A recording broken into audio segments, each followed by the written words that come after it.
किरण, आप देख रहे हैं प्राइम टीवी। स्वागत है आपका प्राइम उत्तर प्रदेश में। लोकसभा चुनाव से ठीक पहले उत्तर प्रदेश में योगी कैबिनेट का विस्तार होने जा रहा है। सूत्रों के मुताबिक उत्तर प्रदेश में अगले 2 से 3 दिनों में एक मंत्रिमंडल का विस्तार हो सकता है, जिसमें सहयोगी दलों के विधायकों को भी जगह दी जा सकती है।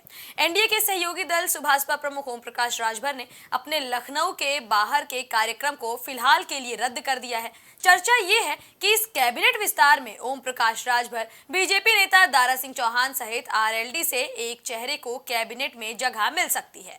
इसके अलावा इस विस्तार में भाजपा के 1 से 2 चेहरे भी बढ़ाए जा सकते हैं। सूत्रों के मुताबिक ये एक छोटा मंत्रिमंडल विस्तार है, जिसमें बीजेपी से दारा सिंह चौहान के अलावा 1 या 2 चेहरे और शामिल हो सकते हैं।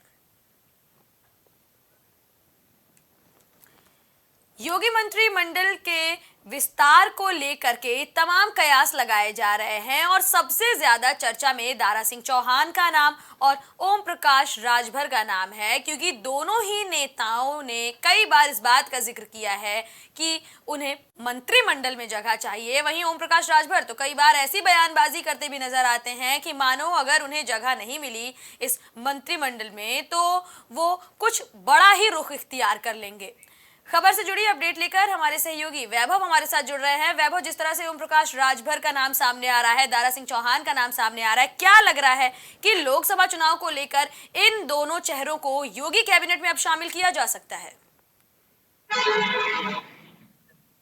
हाल ही में ओम प्रकाश राजभर ने कहा था कि अगर मुझको मंत्री पद नहीं मिला तो मैं चुनाव नहीं होने दूंगा। तो उनकी नाराजगी सामने आ रही थी। उन्होंने काफी नाराजगी अपनी जाहिर की थी और बताया था कि अगर मुझको मंत्री पद नहीं मिलता है तो मैं चुनाव नहीं होने दूंगा। और उन्होंने कई बार डेट भी जाहिर की थी कि इस डेट तक मुझको बना दिया जाएगा। इसको लेते हुए कई लोग आरएलडी के कुछ विधायकों को भी बनाने की कयास लगाए जा रहे हैं कि उनका भी मंत्रिमंडल में मंत्री बनाया जा सकता है उनको भी।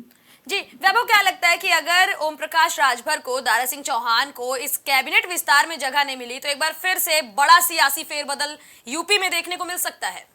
जी, जैसे कि बीजेपी गठबंधन को, जितने भी गठबंधन पार्टी थी उनको साधने का कोशिश कर रही है, क्योंकि लोकसभा चुनाव सामने आ चुका है उसके लेते हुए। जी, इस खबर पर हमारे साथ जुड़ने के लिए आपका धन्यवाद वैभव।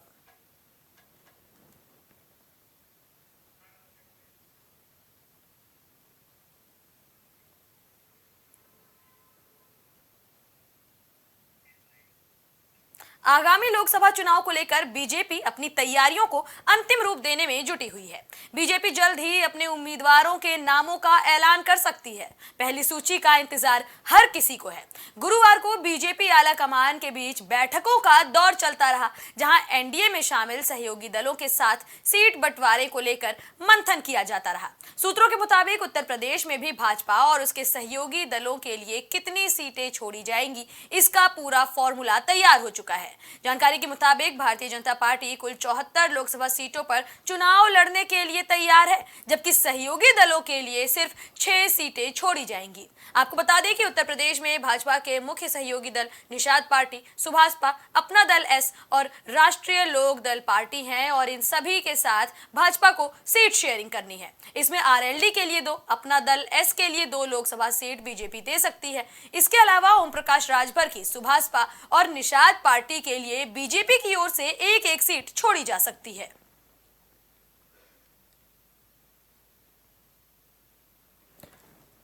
लोकसभा चुनाव को लेकर बीजेपी कमर कस चुकी है। बीजेपी मेगा मीटिंग करते हुए एक सीट पर चर्चा कर रही है। न सिर्फ उत्तर प्रदेश स्तर पर बल्कि राष्ट्रीय स्तर पर उत्तर प्रदेश की राजनीति पर चर्चा हो रही है।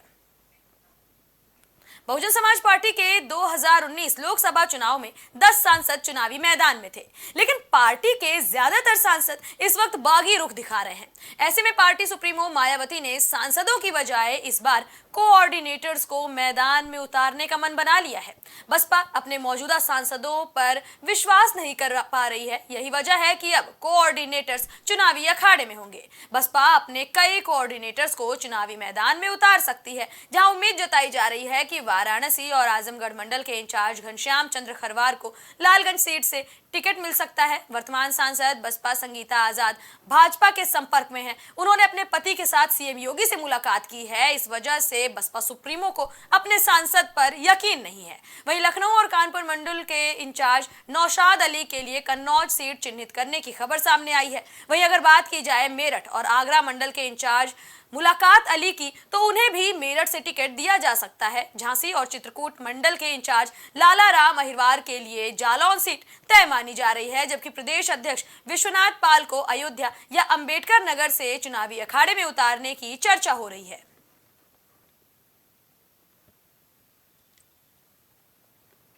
अलीगढ़ में लगातार बदमाशों के हौसले बुलंद होते जा रहे हैं, जहां जिले के इगलास थाना क्षेत्र के कस्बा इगलास में पुरानी तहसील रोड पर मौजूद एक दुकान तोड़ दी गई। बताया जा रहा है कि यहां पर लूट की वारदात को अंजाम दिया गया। मौके से एक सर्राफ से 2 अज्ञात बदमाशों ने जेवरात से भरा थैला छीन लिया और फरार हो गए। वहीं लूट की वारदात से इलाके में हड़कंप मचा हुआ है। घटना की जानकारी मिलते ही पुलिस मौके पर पहुंची और सीसीटीवी की मदद से आरोपियों की तलाश शुरू कर दी है। अच्छा, आप दुकान बंद करके जा रहे थे? तो आप क्या लोग थे बदमाश? 2 अपाची पे थे। अच्छा, क्या क्या सामान चोरी हुआ है? सामान क्या, सोने का सामान था उसमें थैले में। मिनिमम कितने लाख का? वगैरह जो भी है। टोटल कितने लाख का मामला था? 5 लाख का। अच्छा, आपने थाने में तहरीर दी है? और इंस्पेक्टर साहब क्या वो कह गए आपसे? कह रहे हैं वो लिखापढ़ी कर रहे हैं। कौशाम्बी के शरीरा थाना क्षेत्र में मौजूद राजकीय आश्रम पद्धति विद्यालय बरैसा में 10th क्लास में पढ़ने वाले छात्र का शव मिलने से सनसनी फैल गई। बताया जा रहा है कि रात को खाना खाने के लिए जब अटेंडेंस ली गई तो छात्र गायब मिला, जिसके बाद कमरे में चेकिंग के दौरान छात्र का शव पंखे से लटकता हुआ मिला। वहीं टीचर की सूचना मिलते ही मौके पर पहुंची पुलिस और समाज कल्याण अधिकारी ने मामले की जांच शुरू कर दी है।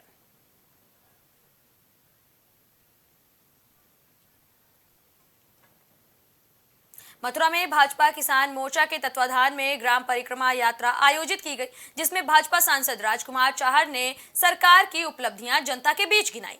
भाजपा किसान मोर्चा के राष्ट्रीय अध्यक्ष राजकुमार चाहर ने कहा कि मोदी सरकार ने किसानों के लिए एमएसपी कानून बनाया है। इससे किसानों की आय में बढ़ोतरी हुई है। हर गरीब किसान को मकान और शौचालय देने का काम सरकार की ओर से किया गया है। किसान सम्मान निधि देकर भाजपा ने किसानों का मान बढ़ाया है। आपको बता दें कि नैनूपट्टी के गांव नगला घनिया में भाजपा किसान मोर्चा ने ये पूरा परिक्रमा यात्रा कार्यक्रम आयोजन किया था। और गांव चौपाल, इसका आयोजन पूरे देश भर में चल रहा है। देश के यशस्वी प्रधानमंत्री आदरणीय श्री नरेंद्र मोदी जी की किसान हितकारी योजनाओं के बारे में किसान मोर्चा के कार्यकर्ता गांव-गांव जाके बता रहे हैं, पत्रक बांट रहे हैं। गांव में भूतपूर्व सैनिक का सम्मान, शहीद का सम्मान और प्रगतिशील किसानों का सम्मान करते हुए गांव में परिक्रमा कर रहे हैं और गांव के लोगों को अवगत करा रहे हैं। वहीं गांव चौपाल के अंतर्गत किसानों की समस्याओं को सुनने का काम भी किसान मोर्चे के कार्यकर्ता कर रहे हैं। तो इसी प्रकार का एक अभियान है। आज नगला राम सिंह में नैनूपट्टी गोवर्धन के अंदर हम सब पार्टी के लोग आए हैं और गांव चौपाल किए हैं। बलरामपुर में थाना रहरा बाजार चौकी के महदैया सिरसिया धोबहा में दबंगों ने पीड़ित के सामने ही उनकी दुकान तोड़कर सारा सामान पार कर दिया। वहीं पीड़ित ने लिखित शिकायती पत्र देकर कार्रवाई की मांग की है। थाना रहरा बाजार प्रभारी निरीक्षक का कहना है कि पीड़ित की तहरीर पर 4 लोगों के खिलाफ मुकदमा दर्ज है। वहीं इस मामले में एक आरोपी को गिरफ्तार किया गया है। गाँव रहे हो मतलब सुनी उनी हो वो आया ही देखे हो वो ना फूल होएगा तब हमरे आने ये पहले आएगा हमरे सबसे। अच्छा, मतलब कुछ का जैसे ये लोग कितना साल से यहाँ रहते हैं? अरे ये 5 साल से रहते हैं, इसमें बनवाई नहीं पहले हम अपन हमारे वैसे पर हम नहीं। जैसे आप यहीं रहा तो आपका जानकारी हुई कि कुछ विवाद इनके लोग के बीच में पहले रहा? कोई कुछ नहीं रहा। जब होवे कर तुमरे का करे मकान जगह ली हमरे पैसा। अच्छा, आप भी खातेदार है इसमें? हाँ, हमारे बगल जो खाली पड़ा हमारे हुए। ये तो इसका भी विवाद चल रहा है? हाँ, दोनों के सब खाते हैं हमारे हुए। ये कितने साल से आप लोग जमीन के मालिक हैं? हमारे 16 साल हो गए। 16 साल। अच्छा, मतलब ये जो घटना घटा है मतलब क्या वजह थी कि किस वजह से घटना घटा ये? घटना ये पर कुछ नहीं चल रहा है। अब यह है कि घर बन गया। इस जमीन पे आप लोग कितने साल से रह रहे हैं? ये जमीन पे तो 3 साल से ऊपर में। लगभग कितना साल? 4 साल। फिलहाल प्राइम उत्तर प्रदेश में इतना ही। देश दुनिया से जुड़ी तमाम खबरों के लिए देखते रहिए प्राइम टीवी।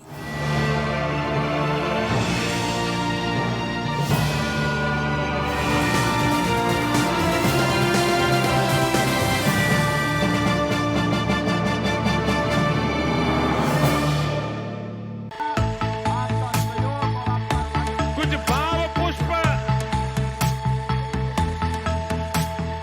आप देख रहे हैं प्राइम टीवी, सच साहस सरोकार। प्रधानमंत्री श्री नरेंद्र मोदी का संकल्प है कि देश का हर नागरिक पोषित, सशक्त और समर्थ बने। जब पूरा विश्व इस सदी की सबसे बड़ी महामारी कोविड-19 से जूझ रहा था, उस दौरान प्रधानमंत्री श्री नरेंद्र मोदी जी के नेतृत्व में भारत सरकार ने प्रधानमंत्री गरीब कल्याण अन्न योजना का संचालन कर देश के गरीबों की खाद्य सुरक्षा सुनिश्चित की। इसी संवेदनशीलता को जारी रखते हुए आज 80 करोड़ से भी ज्यादा लोगों को मुफ्त अनाज दिया जा रहा है। सभी को अनाज, पोषित समाज।